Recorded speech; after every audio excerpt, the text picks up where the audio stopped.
Poor guy. He had so many nerdgasms, he's all out of it now.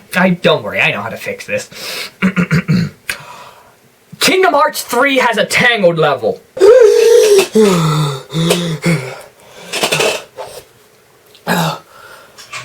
Hello, I'm Viral Vinnie. I infect the internet with more useless opinions.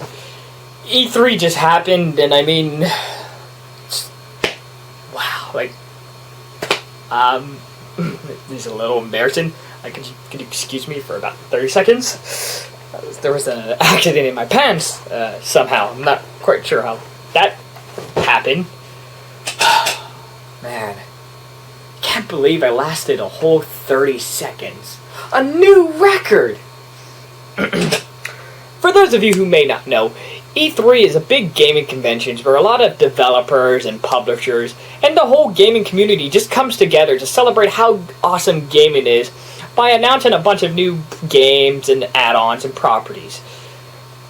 But after a really rocky Christmas last year, a lot of people are having some serious doubts about this next generation and if it could really deliver. That's why we were hoping for a lot of big announcements that would just blow our socks off and really get gaming back on the right foot. Oh, you mean like how Tony Hawk 5 and Dark Souls 3 and Fallout 4 and Uncharted Collection all got leaked beforehand? I swear to God, man, I will watch Big Bang Theory. Don't make me do it. No, not that. So yes, as with every year, there were a couple announcements that got leaked early, but there were still plenty of genuine surprises. Things really got kicked off into high gear with Nintendo and Bethesda going first on day -1. I know what I said. We're living in a world where the follow-up to the 360 is the one. Why are you people still using logic? I mean, technically the weekend before E3, there was the Nintendo World Championships, and hell, the week before that, there was the Oculus event. I mean, Assassin's Creed. So first off was Nintendo, where they announced, you know what? No, I'm not gonna just sit here and parrot whatever happened at the press conference. I mean, what jackass just sits in front of a camera and just talks about what other people did in the hope the tiniest bit of traffic will finally go to his page so that YouTube will finally recognize him and he'll get popular and have a bunch of people subscribe and like him and then he can get the love of the strangers because God knows his father never loved him. He's always shunning him away and play sports, Billy.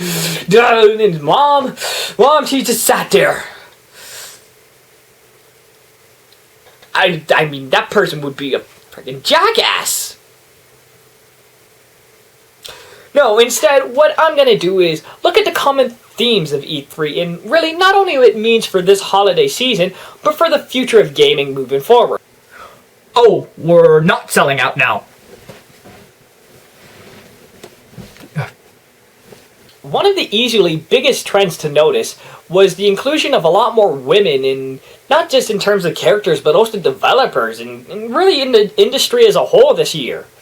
Now, I have no problem with having women pushed upon me. Hey? What? All I was gonna say is that... All I was going to say was that I have no problem with women being pushed all over me. Especially in bed. I am not associated with him. I may be a figment of his imagination, but I don't... You know what? I'm just gonna get out of here before this gets even worse. A lot of noteworthy games like Dishonored 2, Assassin's Creed Syndicate, Horizon, and Fallout 4. Hell, freaking Rainbow Six Siege has Angela Bassett, showing a lot more prominently featured women in gaming. Hell, a lot of female developers also took to the stage to present all their awesome work that they've done, showing we as gamers are trying to be as inclusive and as open as we can so that everyone can enjoy the awesomeness that is gaming. Oh, well that wasn't so bad. I mean, it's not like games like Grand Theft Auto or Gears of War are gonna automatically be better if they had women in them. I mean, it's not like the game is fundamentally gonna change how you control and move your characters if you're playing as a woman. I mean, really, it's nothing more than just a glorified palette swap instead of playing some generic white guy or playing as some generic woman. I mean, really, at the end of the day, it's kind of just lip service if you think about it. I'm getting the fuck out of here! Even still, it's showing that a lot of companies are listening to the feedback and they really want to do whatever they can to make their fan base happy. And both conferences from Microsoft and Sony both showed this very well, but in two slightly different ways. Xbox, on one hand, decided to go for more of the feature-oriented stuff by announcing stuff like backwards compatibility and mods on consoles and early access and a new UI and a lot of great awesome stuff like that, supplemented with some pretty standout titles like Halo and Gears of War. Kind of like how PC gaming works. You know, silly me, I hear thinking, what was I thinking, but dude, I thought you were leaving. The Moon Man calls! Sony, on the other hand, decided to focus on nostalgia by announcing stuff like Final Fantasy VII Remake and Shenmue 3 and reintroducing The Last Guardian to the world, proving it's not dead and it's coming next year, and I just... I may need another towel. And yes, sure, they didn't have a lot of PlayStation exclusives, but they boosted up their conference by having a lot of third-party stuff like Destiny and Call of Duty Black Ops and Star Wars Battlefront. While Microsoft focused a lot on having Xbox exclusives and stuff you can only play on Microsoft platforms, Sony, on the other hand, focused more on the exclusive missions and the DLCs and early map packs and of that sort. I mean, hell, PlayStation gamers are going to be getting the Call of Duty maps before Xbox gamers. Feels weird to say that. But, I mean, that's pretty much it. I mean, there weren't a lot of really noteworthy stuff this year. Not because it was bad, but just there was a lot of great, solid games. It was just big focus on games.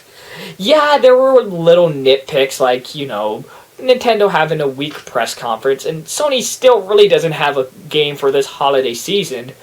But, I mean, when one of the most talked about news stories about some Swedish man nervously shaking on stage with his little yarn puppet game, you know it's a pretty sweet year.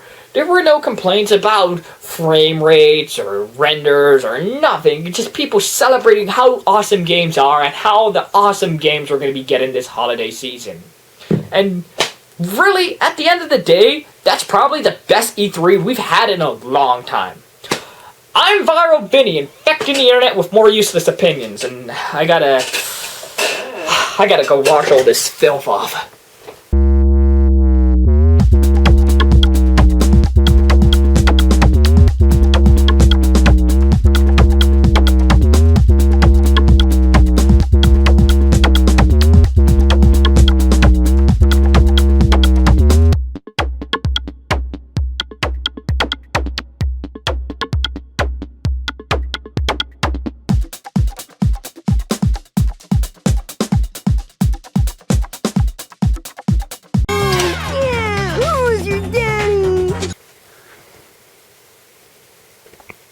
Hipster Sonic, hipster Sonic, hipster Sonic, Sonic hipster.